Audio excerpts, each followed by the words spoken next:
Salut, c'est Florian, bienvenue dans cette nouvelle vidéo. Aujourd'hui, on va analyser l'action PepsiCo. PepsiCo, donc de Pepsi, tout simplement la marque très connue, rivale de Coca-Cola. PepsiCo qu'on va analyser sur les 5 critères habituels, à savoir le rendement du dividende, la croissance du cours de l'action, les années de versement consécutives du dividende, l'augmentation du dividende par an, la croissance du dividende annuel, et donc également le ratio de distribution des bénéfices. PepsiCo, 2,5% de rendement sur le dividende, ça reste correct, mais tu vas voir que c'est surtout intéressant par rapport aux autres indicateurs. La croissance du cours de l'action, elle est de 15% par an en moyenne sur les 5 dernières années. C'est extrêmement intéressant, c'est bien mieux que pas mal d'autres actions, même de croissance. Donc 15% par an, c'est très intéressant. Ça fait 41 ans que le dividende est versé sans interruption. C'est pareil, c'est un record, hein, c'est vraiment dans les plus élevés que j'ai ici. D'ailleurs, je ne connais pas d'actions qui versent leur dividende depuis plus de 41 ans. Voilà.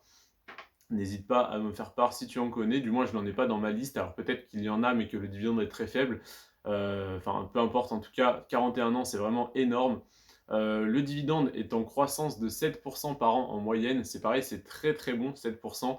Si ça arrive à se maintenir sur le long terme, c'est excellent. Et comme ça fait 41 ans que le dividende est versé, j'imagine qu'ils savent ce qu'ils font. Voilà. Et alors, le ratio de distribution des bénéfices est de 71%. Ça reste correct. C'est un petit peu élevé, mais ça reste largement acceptable.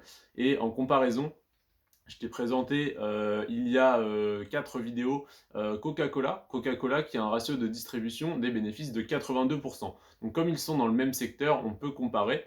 Donc 82%, j'ai dit que ça me paraissait un peu élevé, mais que ça devait être, c'est Coca-Cola qui gère, donc ça devait être très bien géré, forcément, c'est une énorme boîte. Donc 71%, c'est encore plus bas, donc c'est encore mieux. On a encore plus de marge pour augmenter le dividende. Et c'est cohérent parce que Coca-Cola augmente son dividende de 5% par an, et Pepsi l'augmente de 7% parce qu'ils sont un petit peu plus bas en ratio de distribution. Donc c'est très bien, ça me paraît totalement cohérent. Donc pour moi, tous les indicateurs sont plus qu'au vert pour investir sur Pepsi, sur PepsiCo. Donc voilà, c'est tout pour cette analyse d'action à dividende. J'espère qu'elle t'a plu. Je te remercie d'avoir regardé cette vidéo en entier. N'hésite pas à t'abonner pour ne pas rater les prochaines, à liker pour le référencement, ça me ferait extrêmement plaisir, et à me dire en commentaire ce que tu penses de cette action, si tu en possèdes, si tu en es satisfait, etc.